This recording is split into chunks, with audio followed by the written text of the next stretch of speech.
बच्चों सुबह इलस्ट्रेशन 20 आपने कितना लिखा है? ग्रेजुएटी तक हुआ है। ग्रेजुएटी कितना है आंसर? 80,769। ओके, मेन आंसर में आओ। मेन आंसर में लिखना number 4, taxable leave encashment. Gratuity के नीचे नंबर 4, टैक्सेबल लीव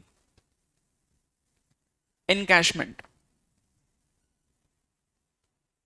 ब्रैकेट में लिखना नोट 2। ग्रेजुएटी का हमने नोट 1 बनाया था, ठीक है। आपने कितना 1.5 पेज छोड़ा है। हाँ, अब नोट 1 जिधर खत्म हो गया वहां से अब नोट 2 स्टार्ट करो। Note 2,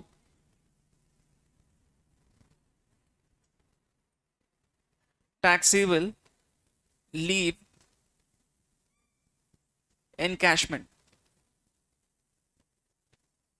particulars rupees.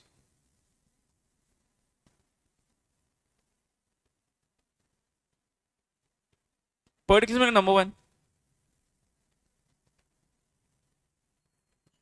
Leave encashment received. कितना मिल रहा है इसको बताओ क्वेश्चन में।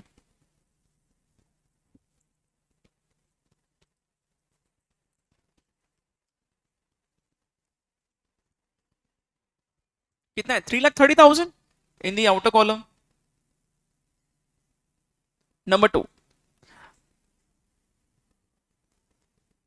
अच्छा, इधर कुछ कैलकुलेट करना है क्या? सैलरी वगैरह, सैलरी में सिर्फ क्या है यहाँ पे? इधर सैलरी के लिए क्या आता है? डीए जैसा होता है, सॉरी एचआरए जैसा होता है। उसमें क्या क्या आएगा? Basic DA and commission. DA conditional है और कमीशन इफ परसेंटेज। क्वेश्चन में डियरनेस अलाउंस में वहां पे लिखा ही नहीं कि इट इज फॉर्मिंग पार्ट बोल के, तो आप DA is not forming part assume करो। तो यहाँ पे वर्किंग नोट अलग से बनाने की नीड ही नहीं है, क्योंकि उसमें एक ही चीज आ रहा है, सैलरी, बेसिक सैलरी, ठीक है। टैक्सेबल लीव एनकैशमेंट कहां गया? हाँ, तो अभी यहां लिखो less exemption. Can you tell me the section? 10 10 double A 2 shall be least of the following.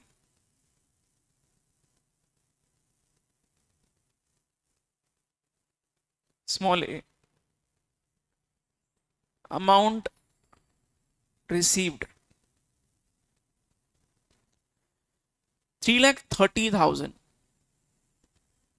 Small b,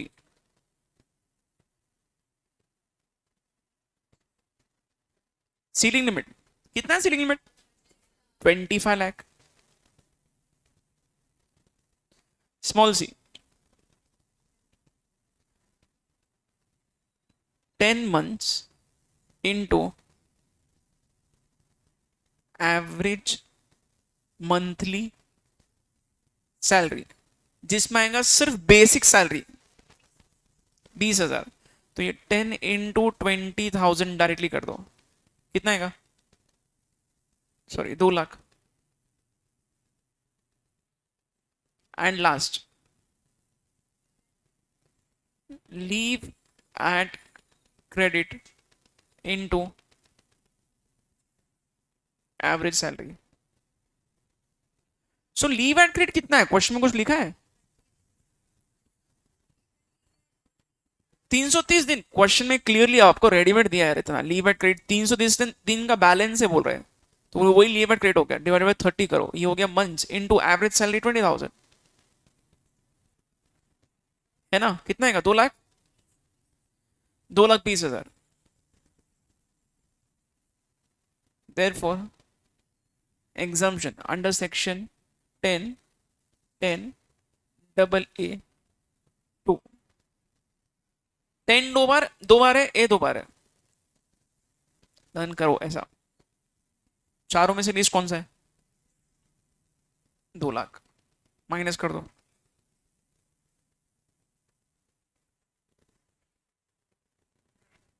number 3, therefore taxable leave encashment कितना है टैक्सेबल अमाउंट? हाँ, 1 लाख। कितना है टैक्सेबल ना? 1,30,000 आया ये।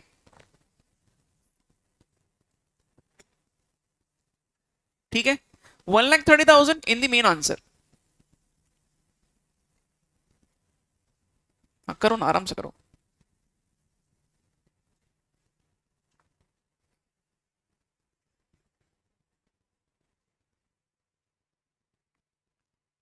शिव कुमार सर कब से ले रही क्लास?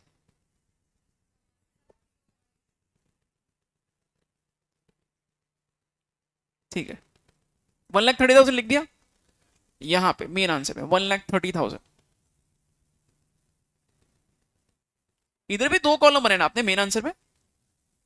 ठीक है, नंबर 5 क्वेश्चन में देखो, अभी लीव एनकैशमेंट के बाद कौन सा एडजस्टमेंट है? नहीं, लीव एनकैशमेंट के बाद यहाँ पे पेंशन कहाँ है? ये अलग है ना, ये क्या है? वहां लिखना perquisite in case of sale of movable property, यहाँ लिखना perquisite in case of sale of movable asset.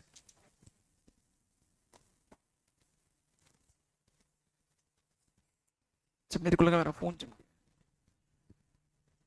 क्या हो गया यार।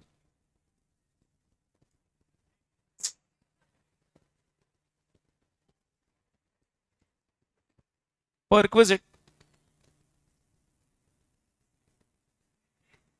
इन case of sale of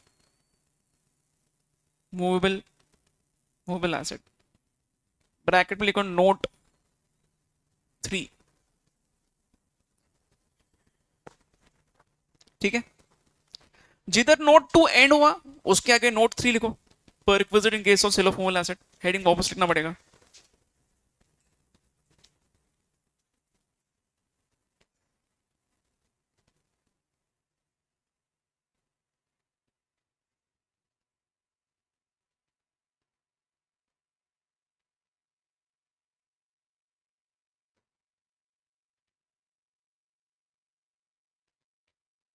particulars and make 2 columns। Particulars और 2 कॉलम बनाने की जरूरत होगी क्या? एक ही बनाओ।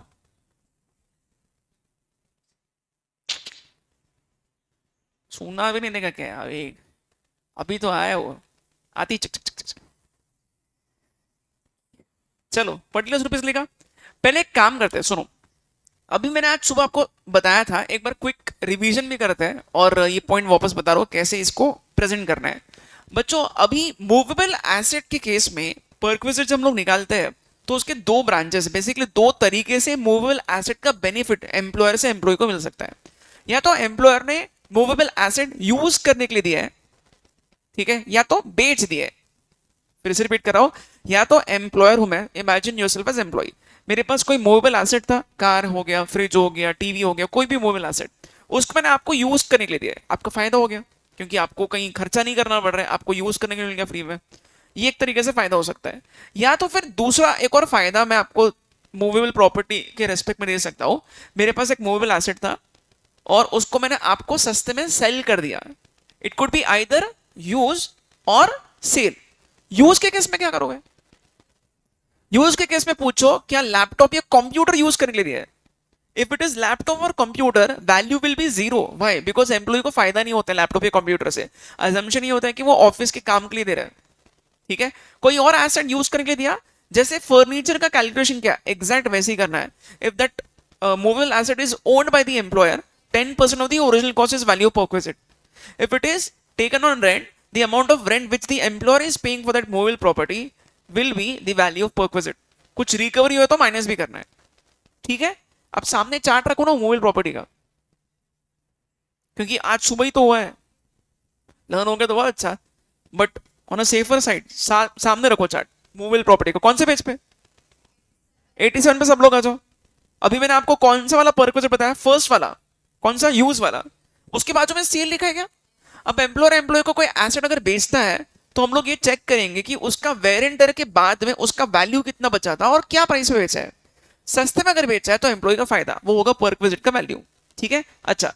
अब ऐसे केसेस में तीन कैटेगरीज में एसेट्स को स्प्लिट किया है। कंप्यूटर या इलेक्ट्रॉनिक गैजेट्स का अलग हिसाब होता है, उस पे 50% आपको डेप्रिसिएशन लेना होगा डब्ल्यूडीवी मेथड से।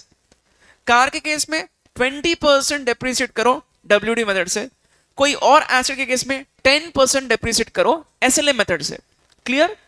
ओके।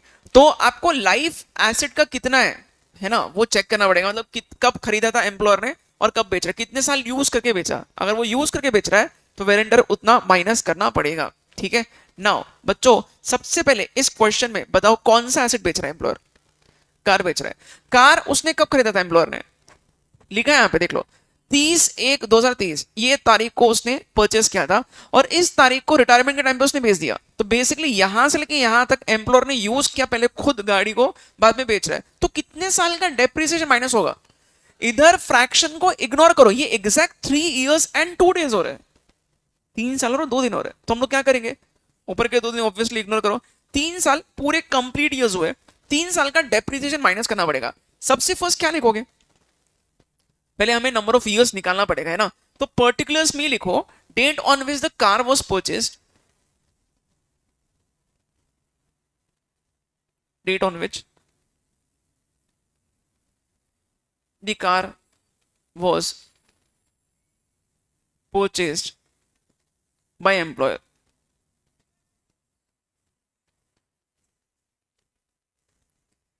नया है वह, बोलो जरा कौन से डेट को परचेस किया है। 31/1/2023। ओके, अब नीचे लिखो। ये रुपीस में मत लिखना, डेट रुपीस में नहीं होता है। आज से मजबूर ना, यहां लिख देंगे डेट। ये सब पर्टिकुलर्स में चल रहा है कार्यक्रम। On which the car was sold to employee. Retirement की डेट 31/1/2026।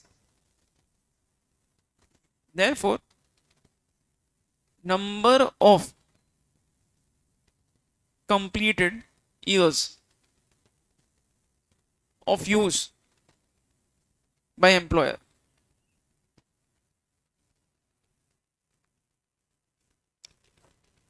कितना है। 3 years ना, 3 years। तो हम लोगों को 3 years के लिए डेप्रिसिएट करना पड़ेगा, है ना। तो अब लिखते जाओ पे पर्टिकुलर्स में। Number 1, original cost of car to employer, बोलो 5 लाख।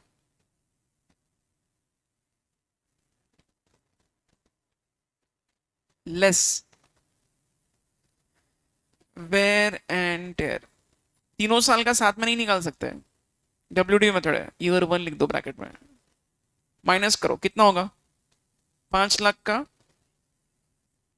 20% कितना,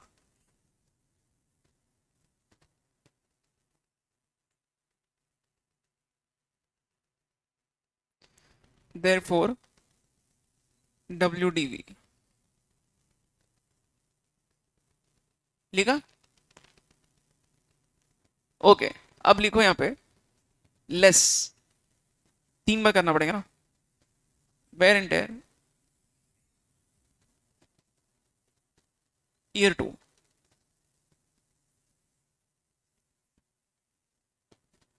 4 लाख का 20%। भले ही आपको कैलकुलेशन आता है, बताना तो पड़ेगा। ऐसे तो आपको सब आता है, डायरेक्ट लिख दोगे आंसर। 80,000 माइनस करो, अब डब्ल्यूडी कितना बच गया,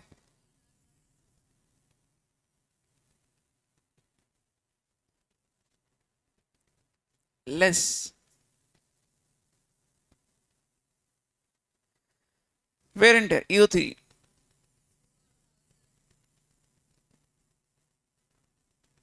64,000 माइनस कर दो, देयरफॉर अब लिखो WDV, थोड़ा ढंग से लिखो, eight the end of 3 years कितना आएगा? 2,56,000।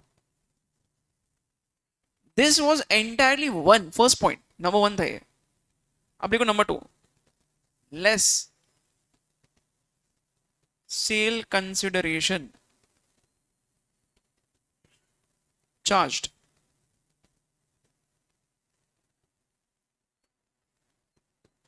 From employ.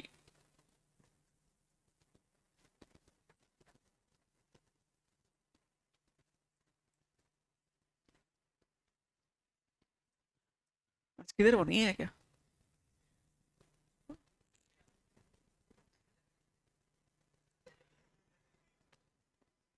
कितना अमाउंट है?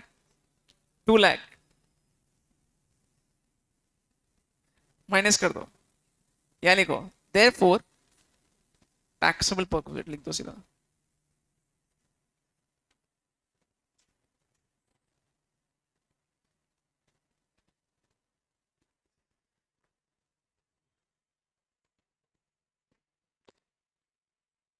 हो गया?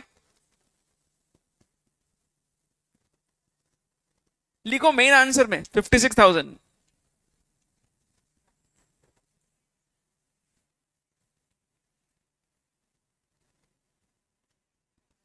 हो गया क्या?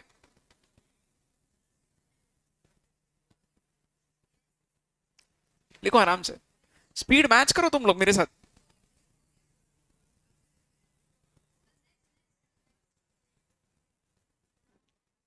सबने लिखा क्या यहाँ तक?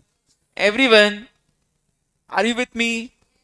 चलो ठीक है। अब बोलो नेक्स्ट क्या एडजस्टमेंट है? अच्छा, इस लाइन का क्या करोगे? Company depreciates the vehicle at the rate of 15%। Company का तो हमें कुछ नहीं करना है, हमें इनकम टैक्स एक्ट का मेथड ही फॉलो करना पड़ेगा। ठीक है, और क्या लिखा है? An amount of 3 lakh as commutation of pension for 2/3 of his pension commutation. तो ये कम्यूटेड वैल्यू है, commuted pension. Non government employees को एग्जामिशन मिलता है, डिपेंड करेगा ग्रेचुटी मिल रहा है या नहीं मिल रहा है। इसको ऑलरेडी ग्रेचुटी मिला है, तो हम लोग एग्जामिशन कितना देंगे? 1/3 इंटू इसका फुल वैल्यू लो, तो 3 लाख का फुल वैल्यू कितना होगा? 3 लाख 2/3 है, तो 4,50,000 का 1/3 मतलब कितना? 1,50,000 माइनस कर दो, तो 1.5 लाख टैक्सेबल हो गया। और फिर एक और पेंशन का एडजस्टमेंट एज है, 2/3 तो कम्यूटेड है, इसको अनकम्यूटेड पेंशन मिल रहा है 5,000 का लास्ट के 2 महीने के लिए, तो क्या करोगे? Fully taxable. ठीक है, तो बच्चों अभी जैसे मैं बोल रहा हूं वैसे लिखो यहाँ पे, मेन आंसर में आ जाओ, वहां पे लिखना पेंशन, अंडरलाइन करो, उसमें लिखो स्मॉल है, कम्यूटेड, ब्लैक में लिखो नोट 4, एंड स्मॉल भी नहीं। इनर कॉलम का और इनर कॉलम बनाया क्या तुमने? हाँ, तो इसलिए उसका नोट 4। अनकम्यूटेड तरीका होता है, उतना ही एफर्ट लगने वाला है। तुमको लगेगा तुम लोग बहुत टाइम बचाओगे, ऐसा कुछ नहीं है, बट है क्या? थोड़ा बचता है टाइम। अनकम्यूटेड नहीं, रुको ना, पहले कम्यूटेड कर लेते ना। लिखो note number 4,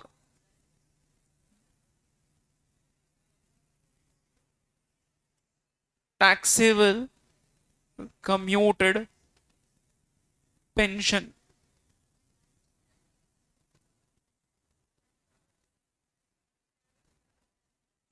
particulars, rupees. Number 1, commuted pension कितना मिला? अरे बोलो कम्यूटेड पेंशन कितना है? 3 लाख, आउटो कॉलम है। नंबर 2, लेस एग्जाम्शन सेक्शन बताओ यार, इसका बहुत खतरनाक कुछ तो है पेंशन का। 10 ए,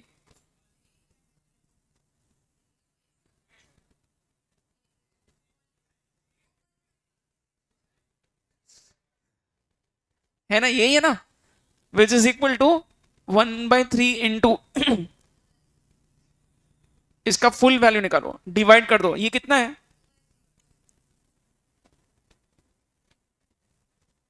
कितना है ये? 3 लाख अपॉन 2/3, 4,50,000 डिवाइडेड बाय 3।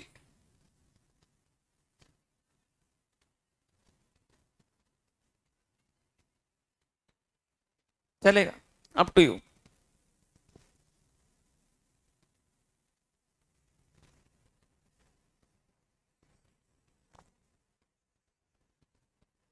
आराम से देखो, कोई गड़बड़ नहीं है। 2 सेकेंड ही रुकना हो, उससे ज्यादा नहीं। हो गया? सबने लिखा? कैसा लग रहा है आपको अकेले बैठ के? इसलिए वहां बैठा? किसको उठना पड़ता? क्यों? अच्छा, उसको अंदर भेजेंगे अब? ओ, ऐसे बोले क्या? जो बाद में आया उसको अंदर?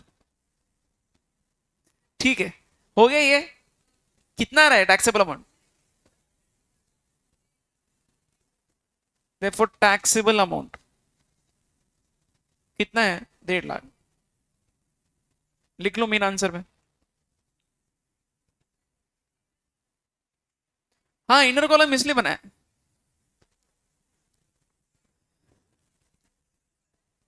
मेन आंसर में इनर कॉलम नहीं बनाया।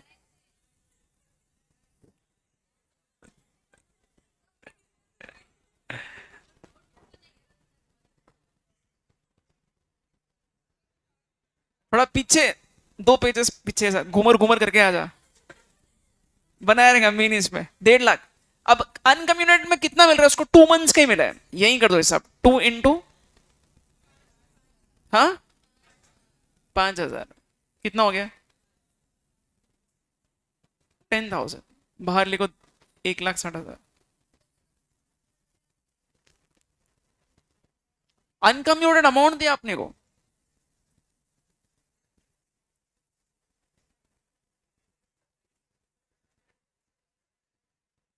लिखा है ये? All right. अच्छा, 7th पॉइंट। बच्चों नेक्स्ट बोलो। अब हाँ, गिफ्ट में हमारा एक अलग व्यू पॉइंट था।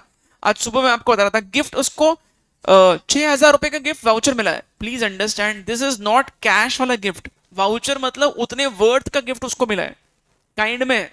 6,000 का काइंड में अगर कुछ मिलता है तो क्या करोगे? 5,000 माइनस कर सकते हो। अच्छा, ऑल्टरनेटिवली आप क्या अज्यूम कर सकते हो? 5,000 के ऊपर का पूरा अमाउंट टैक्सेबल। ज्यादा अच्छा कौन सा है?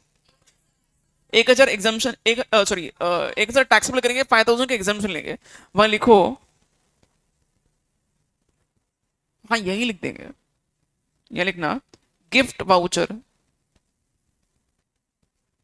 इधर आ गया, बराबर है ना? गिफ्ट वाउचर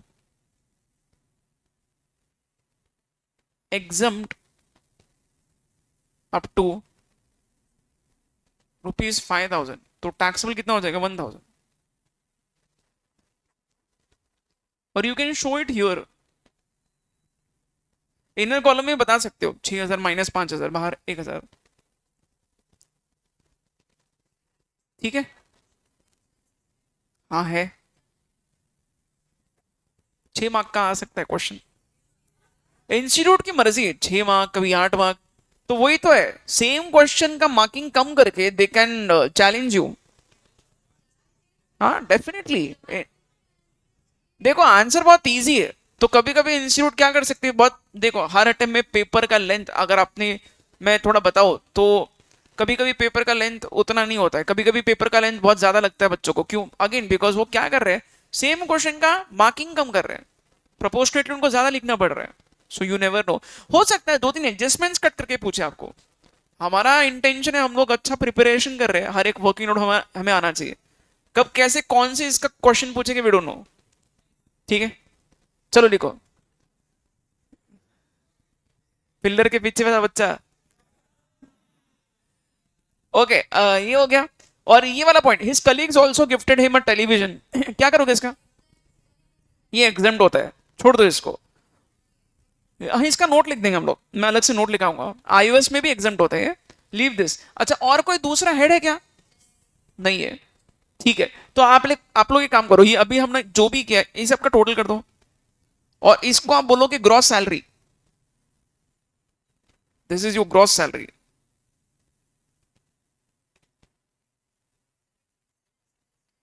7,27,769 आना चाहिए ना यार। वो अपने ग्रेचुइटी का अमाउंट जो है ना, क्या लिया आपने, राउंड ऑफ क्यों कर रहे हो? Do not round it of, जो नंबर है वो लिखना है, राउंड ऑफ एकदम एंड में होता है। 80769 आएगा आंसर ग्रेचुइटी का।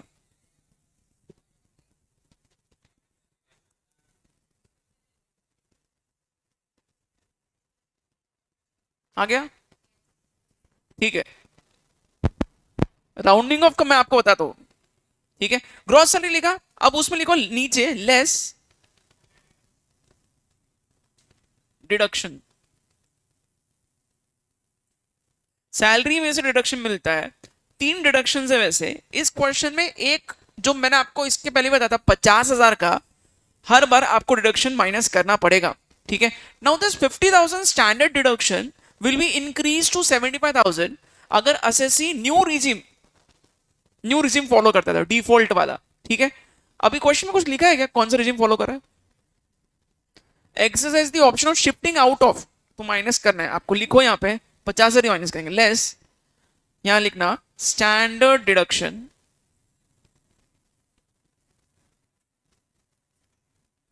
अंडर सेक्शन, चेक करो नोट्स में फर्स्ट पेज 16(1) है, 16IA नहीं है वो, लिखते वैसा 16(1) है। 50,000 माइनस करो, अब बताओ, देयर फोर नेट सैलरी कितना रहे, 6,77,769 आया क्या? इसका क्योंकि कोई और दूसरा हेड ऑफ इनकम नहीं है, this amount itself will now become gross total income. Okay, आपने कैपिटल लिखा था क्या वहां पे, calculation of salaries? Okay, capital भी लिखने की जरूरत ही नहीं पड़ी अपने को, इनकम फ्रॉम अदर सोर्सेस का नोट अलग से लिख देंगे हम लोग। यहां लिख दो देयरफॉर ग्रॉस टोटल इनकम। ये कितनी जगह लगी आपको, और हाफ पेज बचा ना, तो वहां नोट्स आएंगे अब, नहीं बचा तो एंड में लिखो एमयू नोट्स, ऑप्शन है वो भी लिखना है तो लिख सकते हो, नहीं तो मत लिखो, आपकी मर्जी है। हाँ बहुत है, जिसके पास हाफ पेज बच गया वो वहां एडजस्ट कर सकते हो, लिखो वहां पे एमयू नोट्स, कंक्लूजन लिखो ना पहले बच्चों। अरे यार, कंक्लूजन लिखो चलो आराम से, असेसी का नाम असेसमेंट ईयर और gross total income.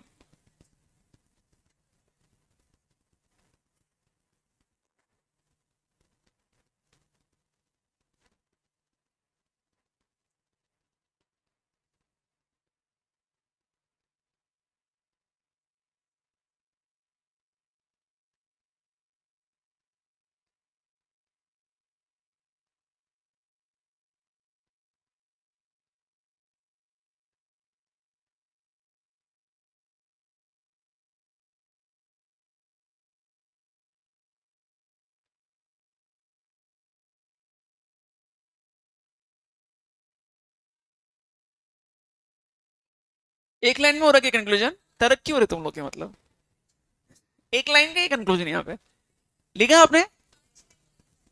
MU notes, MU notes में को number 1, gift receive from colleagues,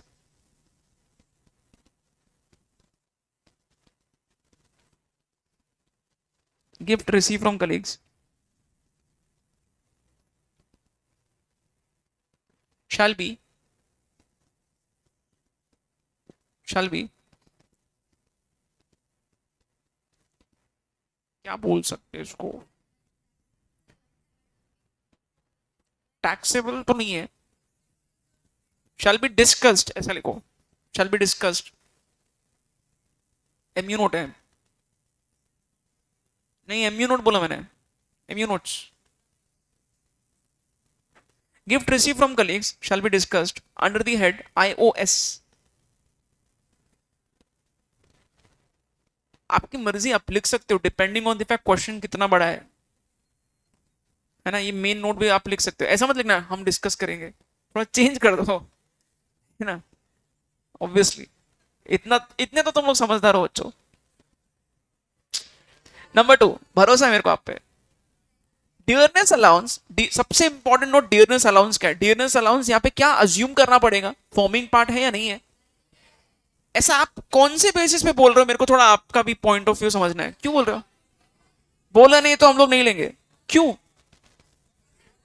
assume भी तो कर सकते हैं नीचे नोट लिख के। अभी तक के हर क्वेश्चन में चेक करना, जहां पे भी होता है वो लिख रहा है फॉर्मिंग पार्ट है, फॉर्मिंग पार्ट है ना। मतलब अगर है तो बोलेगा, नहीं है तो ऑब्वियसली नहीं है, तभी तो नहीं बोल रहा है। खुद से अननेसेसरी अजम्पशन करके गलत मत करो आंसर को। लिखो वहां पे, dearness allowance is always assumed as, dearness allowance is always assumed as not forming part of salary,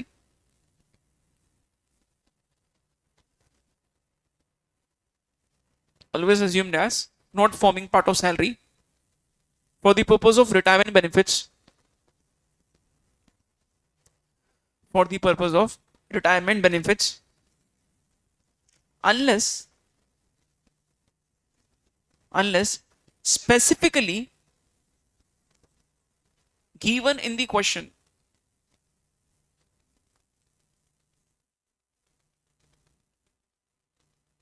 full stop। आगे लिखो, therefore it is not taken, therefore it is not taken while calculating the exemption, therefore it is not taken while calculating the exemption of leave encashment।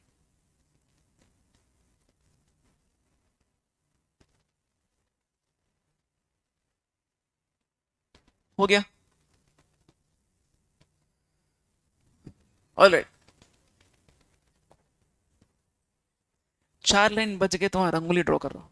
Interest free loan और loan eight concessional rate, put this heading please.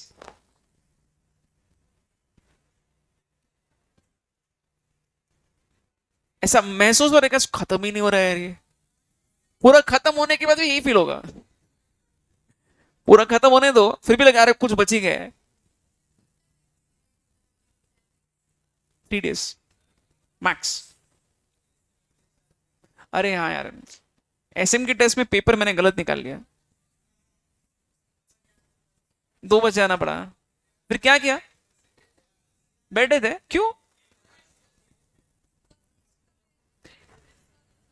देखेंगे अब तुम लोग का जब permission, sorry तुम लोग जब, हाँ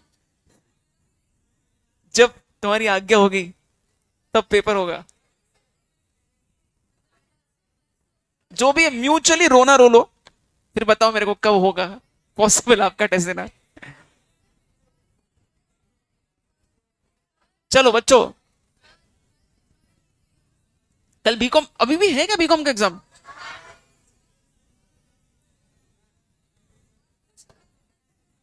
इंटरेस्ट फ्री लोन और loan eight concessional rate, everyone please listen, सुनो अच्छे से।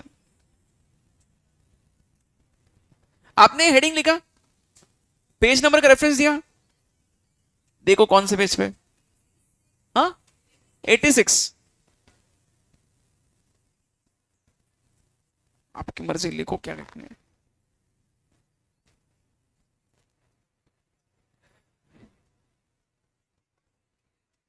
लिखा क्या सबने। इधर 2 मिनट सुनो बच्चों, क्या बता रहा हूं, it's a very very easy concept. See, as a teacher मेरा काम है मोटिवेट करना, बोल नहीं सकता सबसे डिफिकल्ट सब्जेक्ट पढ़ रहे हैं। बच्चों ध्यान से सुनना, ये देख लो, एम्प्लॉयर एंड एम्प्लॉई, ये बता सकते हो अगर एम्प्लॉयर एम्प्लॉई को लोन दे रहा है तो ये एम्प्लॉई का इनकम है क्या। लोन इनकम होता है? अगर मैंने बैंक से, चलो सिंपल करते हैं इसको, leave this, just answer this very easy question. If I am taking a loan from bank, मेरा तो सैलरी हेड में भी इनकम नहीं है, मेरा तो बिजनेस का इनकम है। अगर मैं बैंक से लोन लेता हूं, से मैंने 10 लाख रुपीज का लोन लिया बैंक से, मेरा इनकम होगा क्या? क्यों नहीं? भाई इनकम वो होता है जो आपका खुद का है, आपको रीपेमेंट का ऑब्लिगेशन है, तो आपका इनकम कहां से हो गया? आज आप बैंक से पैसे ले रहे हो, कल आपको वापस रिटर्न करना पड़ेगा, that is never an income. Loan कभी भी इनकम नहीं हो सकता है। क्लियर है? अच्छा, अब मैं आपको एक चीज और पूछ रहा हूं, ध्यान से सुनना बच्चों, लोन इनकम नहीं है, ठीक है? अच्छा, अब ये बताओ, एडवांस अगेंस्ट सैलरी, ये इनकम है क्या?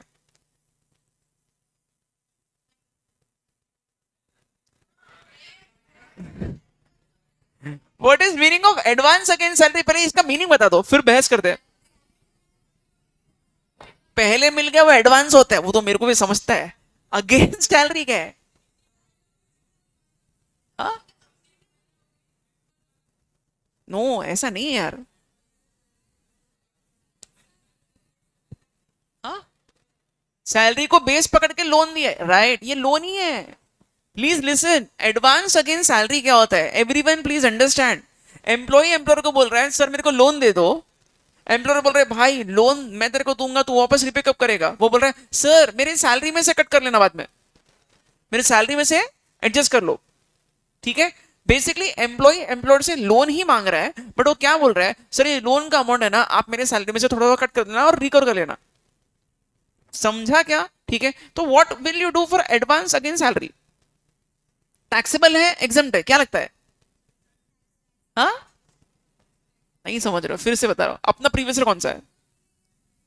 25-26, ठीक है? अपने प्रीवियस ईयर में जो 12 मंथ्स है, इसका पगार है हर महीने 50,000, हर महीने 50,000 इंटू 12 कितना हो गया? 6 लाख। 6 लाख तो उसको उसके बॉस से मिल ही रहा है। एम्प्लॉय जाके बोलता है उसके एम्प्लॉयर को सर मेरे को और 6 लाख का आप लोन दे दो और मेरे सैलरी में से आप बाद में एडजस्ट कर लेना। और कितने लाख का? 6 लाख का। ये क्या, इसको तो हम लोग सैलरी बोलेंगे, इसमें कोई डाउट नहीं, ये तो इनकम हो गया, ये तो एम्प्लॉय ने कमाया है। और 6 लाख क्या करते हैं, अपने प्रीवियस में और एक्स्ट्रा ये 6 लाख मांग रहे हैं उसके एम्प्लॉयर से। ये 6 लाख वो क्या बोल रहा है, sir this is advance against salary. Advance against salary का मतलब क्या है? ये उसने लोन ही लिया है, लोन ही लिया है, बट वो क्या बोल रहा है, this loan is against his salary. मतलब ये बोल रहा है सर जब आप मेरे को सैलरी दोगे ना, तो उसमें से थोड़ा थोड़ा कट कर लेना और 6 लाख की रिकवरी कर लेना, ठीक है? सपोज ये 5-6 साल में स्प्रेड कर रहा है, मतलब इन नेक्स्ट 5 इयर्स उसको जब भी सैलरी मिलेगा, तो हर बार जो सैलरी मिलता है 50,000 का, वो कम मिलेगा, और ये 6 लाख का लोन जो उसने दिया एम्प्लॉयर एम्प्लॉय को रिकवर कर लेगा। बताओ क्या करोगे?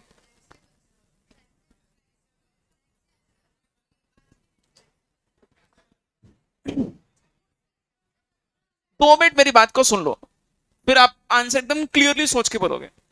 लीव दिस केस, मैंने बैंक से लोन लिया 10 लाख का, और बैंक मेरे को पूछ रही है भाई 10 लाख का आप लोन ले रहे हो, कुछ कोलेटरल दे दो।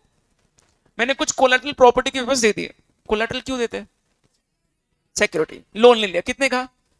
10 लाख का। क्या करोगे 10 लाख को? इनकम है नहीं है? क्यों नहीं है? लोन है वो, वापस रिपे करना है। और मैंने कोलेटरल क्यों दिया? सिक्योरिटी। ठीक है, ओके। सेम कॉन्सेप्ट है यहाँ पे, ये लोन ही है 6 लाख का। किसने लिया है? एम्प्लॉय ने। बट एम्प्लॉय जो है वो एम्प्लॉयर को क्या बोल रहा है, सर अगर आप मेरे पे ट्रस्ट नहीं करते हो, मेरे सैलरी में से कट कर देना, दैट इज हिज कोलेटरल। वो काम तो कर ही रहा है, उसके पगार में से कट होगा। This 6 lakh extra taken as advance against salary is a loan. Loan कभी भी इनकम नहीं होता है। ये 6 लाख की जो पगार वो जो कमा रहे ना, ये इनकम है। This is income, this is not income. सीधा सीधा है यार। ओके, अच्छा, let's compare this with another concept. Advance against salary नहीं बोल रहा हूं मैं, सपोज ये एडवांस सैलरी उठा लिया, अब बोलो क्या होगा? What is meaning of advance salary? अगले साल की पूरी पगार अभी मांग लिया, एडवांस सैलरी। एडवांस में मैंने अभी आपको बताया था, आपको मैंने कल भी बताया था, अपने फर्स्ट पेज पे लिखा है बच्चों, सैलरी का बेसिस ऑफ चार्जेस ड्यू और रिसिट विच इज अर्लियर। अगले साल का पूरा पगार ये अभी मांग रहा है 6 लाख, क्या होगा? ड्यू होने के पहले रिसीव हो गया अर्लियर, तो इस साल 12 लाख टैक्सेबल हो जाएगा। समझ में आया क्या? ऑफकोर्स उसमें 50,000 भी माइनस करना होगा तो उसको मिला है, हम लोग कैलकुलेट करेंगे, but all I am trying to say is advance salary और एडवांस अगेंस्ट सैलरी में जमीन आसमान का फर्क है। वो अगेंस्ट वर्ड बीच में ऐड होने की वजह से पूरा उसका पिक्चर और इंटरप्रिटेशन चेंज हो गया। एडवांस सैलरी क्या होता है? टैक्सेबल। एडवांस अगेंस्ट सैलरी वो तो लोन है। लोन टैक्सेबल होता है क्या? नहीं होता है। क्लियर है? ओके अच्छा, आपने अभी जो भी हेडिंग लिखा ना बच्चों, वहां पे पहले ये क्लैरिफिकेशन लिख दो, advance salary versus advance against salary.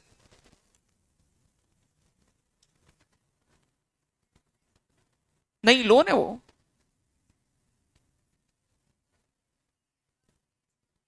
लेना तो मैं बताता हूँ उसमें क्या होगा। एडवांस सैलरी एंड एडवांस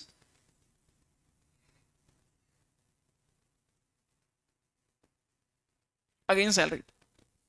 तो इट्स अ गुड पॉइंट, मतलब ये हम लोग, अगर हमें एडवांस ही पैसा चाहिए एज एन एम्प्लॉय, तो उसको एडवांस अगेंस्ट सैलरी बोल के लोन बता दो, and you will and up not paying tax on that amount. Possible, बिल्कुल 100%। समझ में आया मैं क्या बता रहा हूँ? Advance salary advance against salary. Okay, advance salary क्या होता है? टैक्सेबल इन द ईयर, हाँ, in which it is received. Bracket में लिखो रिसीट और due which is earlier.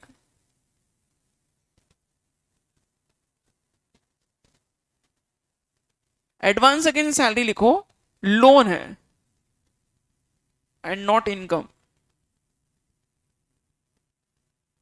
therefore not taxable।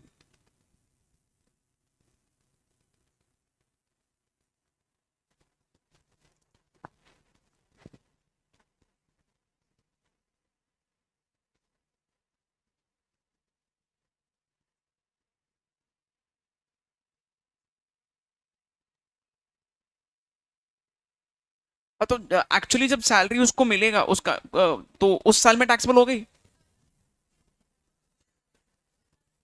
Original salary taxable होगा, ऐसा थोड़ा ना होगा। ओरिजिनल सैलरी टैक्सेबल होगा। समझ में आया क्या सबको?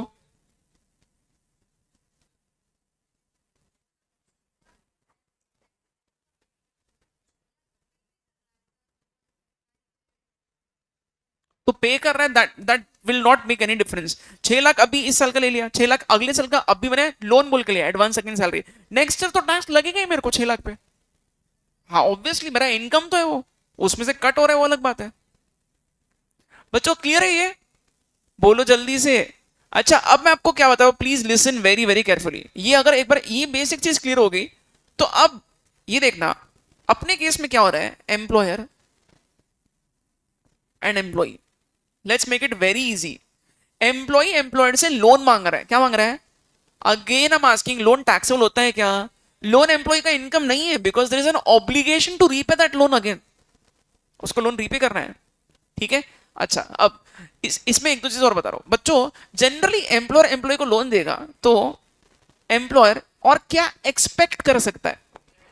इंटरेस्ट। सो आप जो बोल रहे हो सर देख लो हम लोग है ना हमेशा इसको एडवांस अगेंस्ट सैलरी बताएंगे, बट वहां पे इंटरेस्ट लग सकता है। पॉसिबल कि एम्प्लॉय से वो इंटरेस्ट मांग रहा है, ठीक है। नाउ अंडरस्टैंड, एम्प्लॉय को एक कंपेरेबल में एनालिसिस आपको बता रहा हूं, सुनो। सपोज लोन एम्प्लॉय को बैंक से भी मिल सकता है। स्टेट बैंक ऑफ इंडिया एक स्टैंडर्ड बैंक है ना, मतलब जिसको हम लोग बेंचमार्क मानेंगे, उससे हम लोग वैसे कंपैरिजन करेंगे। सपोज एम्प्लॉय सोचता है यार लोन चाहिए, I can take a loan from bank as well. State Bank of India से वो लोन मांगता है, State Bank of India similar type का लोन इसको देने को रेडी है, but they are going to charge से 9% पर एनम इंटरेस्ट। ये उसके बॉस के पास जाके बोलता है सर मेरे को आप लोन दोगे क्या? एम्प्लॉयर बोलता है हाँ दूंगा, ये अमाउंट मैं तेरे को दे सकता हूँ, बट वो बोल रहा है I will charge you 6% per annum rate of interest. तो एम्प्लॉय क्या सोचता है यार it is a good deal, employer से ले लेते हैं। एम्प्लॉय ने एम्प्लॉयर से वो लोन ले लिया, उस पर वो 6% पर एनम इंटरेस्ट पे कर रहा है। अब यहाँ पे गवर्नमेंट आके बोलती है बेटा तेरा एम्प्लॉयर जो ना उसके से तेरा फायदा हो गया 3% का। This 3% is going to be taxed as perquisite. Any kind of benefit which employee is getting from his employer would be treated as perquisite. हम लोग जब से परक्विजिट खेल रहे हैं है ना, ये भी एक बेनिफिट ही मिल गया ना। आप अग्री करते हो नहीं करते हो कि बेनिफिट है, किसका बेनिफिट है? एम्प्लॉय का। कितना परसेंट सेव कर रहा है? तो ये 3% टैक्सेबल परसेंट है। समझ में आया? Imagine this 0% per annum rate of interest पे दिया तो पूरा 9% जो डिफरेंशियल अमाउंट है वो हम लोग टैक्स करेंगे as perquisite. Is it clear? Okay. अच्छा, अब सर ये कंपेरेबल रेट ऑफ इंटरेस्ट कौन सा लेना है? ये 1 अप्रैल जो अपना प्रीवियस ईयर फाइनेंशियल ईयर उसका जो फर्स्ट डेट है starting of the previous year, उस टाइम पे जो rate of interest state Bank of India का इक्विवेलेंट टाइप ऑफ लोन पे है वही रेट ऑफ इंटरेस्ट लेना है। ऐसा क्यों? बिकॉज इट में हैपन कि रेट ऑफ इंटरेस्ट भी एसबीआई के चेंज हो रहे हैं, रेट ऑफ इंटरेस्ट फ्लक्चुएट होते रहता है। आरबीआई ने कुछ बोल दिया, कोई कुछ कर रहा है ना, तो एसबीआई के रेट ऑफ इंटरेस्ट जो है वो चेंज भी हो रहे हैं ड्यूरिंग द ईयर। हम लोग कौन से रेट ऑफ इंटरेस्ट से कंपैरिजन करेंगे? जो 1 अप्रैल जो अपने प्रीवियस ईयर का फर्स्ट डेट है उस दिन जो रेट ऑफ इंटरेस्ट प्रेवलेंट था वो रेट ऑफ इंटरेस्ट से हम लोग कंपैरिजन करके देखेंगे कि एम्प्लॉय को सस्ते में रेट ऑफ इंटरेस्ट पे लोन पे रेट ऑफ इंटरेस्ट पे करना पड़ रहेगा। वो डिफरेंस हम लोग कैलकुलेट करके फिर परक्विजिट टैक्सेबल करेंगे। Is it easy? ओके। अब इस पे कहानी में ट्विस्ट, ये तो बहुत इजी इजी डिस्कशन हो गया। कभी कभी एम्प्लॉयर से जो लोन लिया है वो रीपे भी करता है। अगर वो रीपे कर रहा है तो principal amount will now change with the period. Suppose हर महीने रीपे कर रहा है तो हर महीने का आउटस्टैंडिंग अमाउंट चेंज होगा, तो उसका जो बेनिफिट है वो भी आपको अलग अलग मंथ्स का कैलकुलेट करना पड़ सकता है। समझ में ये बात? ठीक है। लेट्स डू वन थिंग, हम लोग यहां आते हैं। आपने ये टेबल का रेफरेंस दिया, इंटरेस्ट फ्री लोन और लोन एट कंसेशनल रेट। अब देख लो क्या बोल रहे हैं, इसके कुछ स्टेप्स है, हम लोग एक दो क्वेश्चन सॉल्व करेंगे अच्छे से। Find out maximum outstanding monthly balance, that is aggregate outstanding balance for each loan on the last day of each month. इसको आप हाईलाइट करो, last day of each month.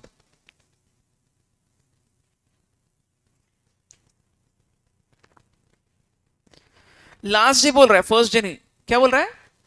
अभी ये सेंटेंस का मीनिंग आपको समझेगा जब हम लोग क्वेश्चन पढ़ेंगे और क्वेश्चन सॉल्व करेंगे। अभी फिलहाल इसको इग्नोर करो, छोड़ दो इसको।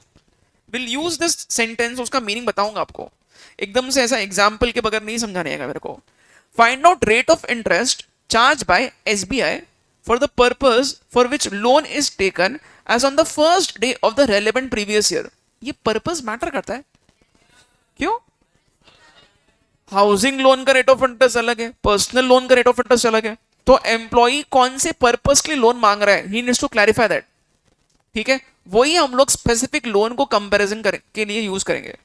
सही है। अच्छा, तो SBI first day of the relevant previous year मतलब कौन सी डेट? 1 अप्रैल 2025, ये अपने प्रीवियस ईयर का first day.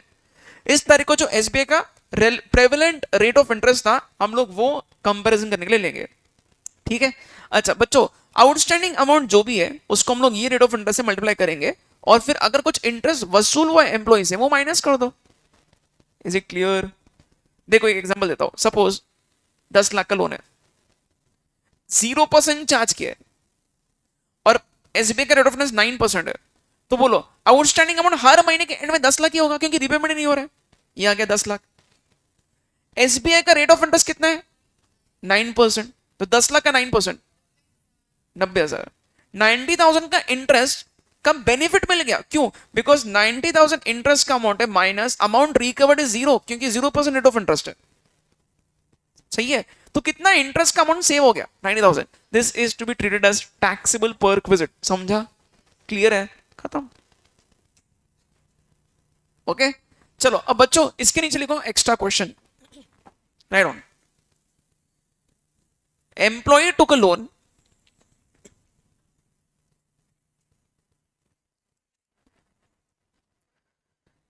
employee took a loan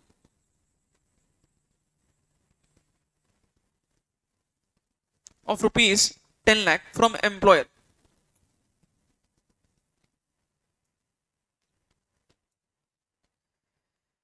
Employee took a loan of rupees 10 lakh from employer at 4% per annum on 1/4/2025.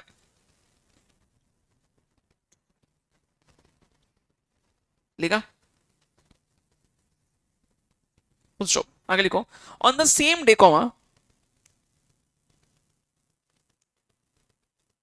on the same day comma The SBI rate of interest is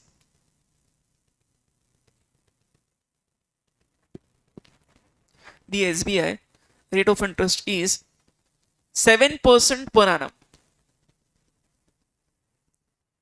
Full stop. अगले को employee is repaying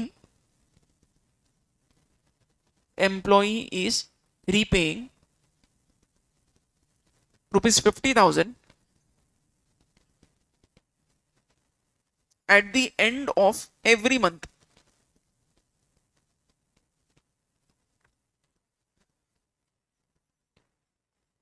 Full stop. Calculate the amount of perk visit.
क्या कर रहे हो बताओ? हर महीने का निकाल रहे हो? सिर्फ मेरे को आप ठीक है बता दो, कैलकुलेट कर लो पूरा। 20,625।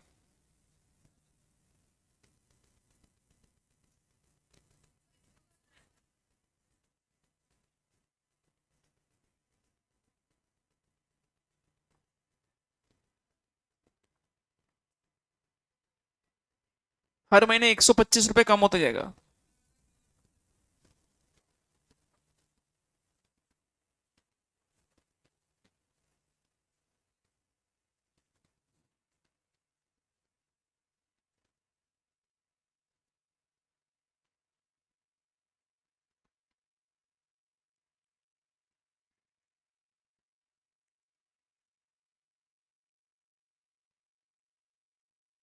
फिर इसने रॉन्ग किया शायद, पता नहीं।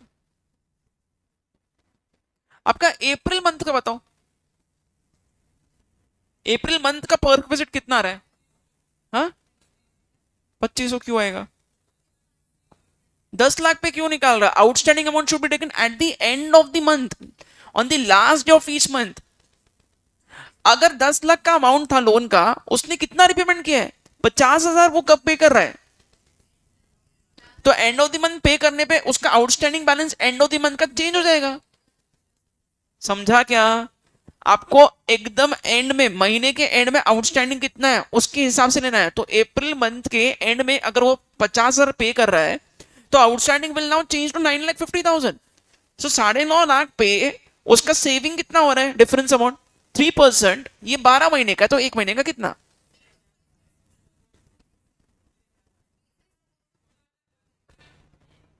एक सेकेंड, इतना आप क्यों इसको कंप्लीट कर रहे हो? कितना अमाउंट है आउटस्टैंडिंग एंड में? 9.5 लाख। ठीक है, आप मेरे को ये बोलो क्या रेट पे उसको मिल रहा है? रेट ऑफ इंटरेस्ट एम्प्लॉयर से 4% और एसबीआई का 7%। डिफरेंस कितना है? 3% सेव किया। तो ये 9.5 लाख पे 3% पूरे साल का होता है, बट हमें एक महीने का चाहिए। 2375। ऐसे हर मंथ का करना है 2375। ये अप्रैल का हुआ बेनिफिट, अप्रैल मंथ का बेनिफिट हुआ 20,250 आएगा।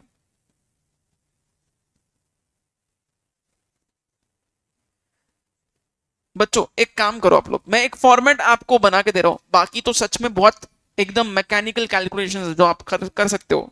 वहां जैसे मैं बोल रहा हूं ना वैसे लिखो, calculation of taxable perquisite, write on calculation of taxable perquisite. 3 column बनाओ, मंथ, आउटस्टैंडिंग बैलेंस,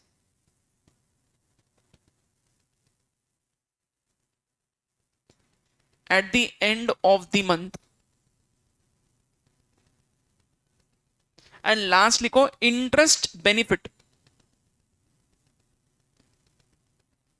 ये इंटरेस्ट बेनिफिट के ब्रैकेट में रुपीज लिख दो और यहां पे भी रुपीज लिख दो।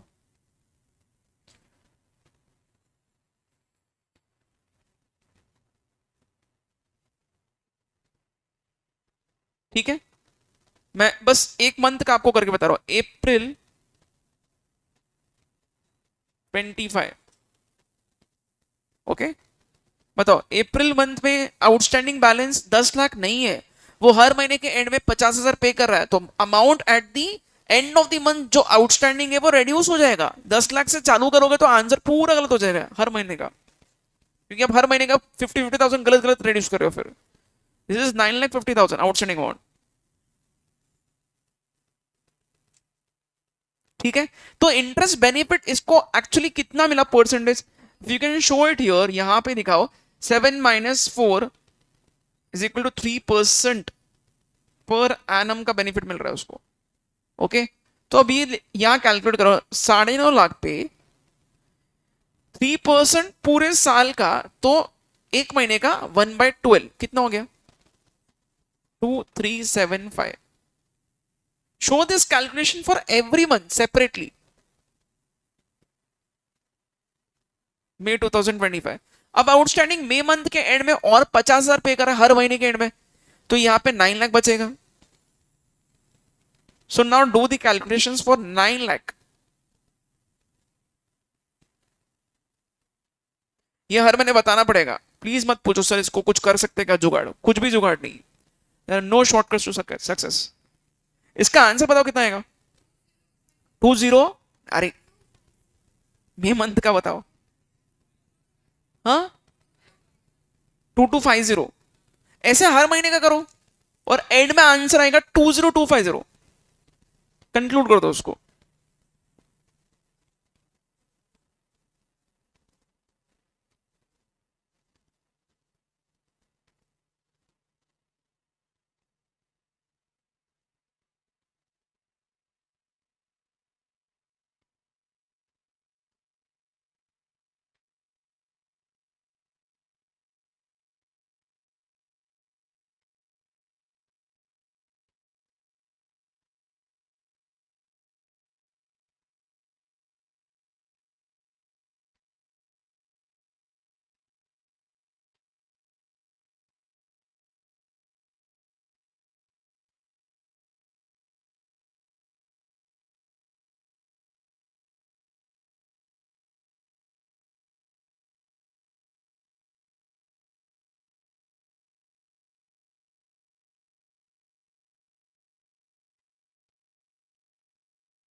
कैन यू डू दिस, करो पूरा इसको कंप्लीट, कल करते हैं फिर बैलेंस।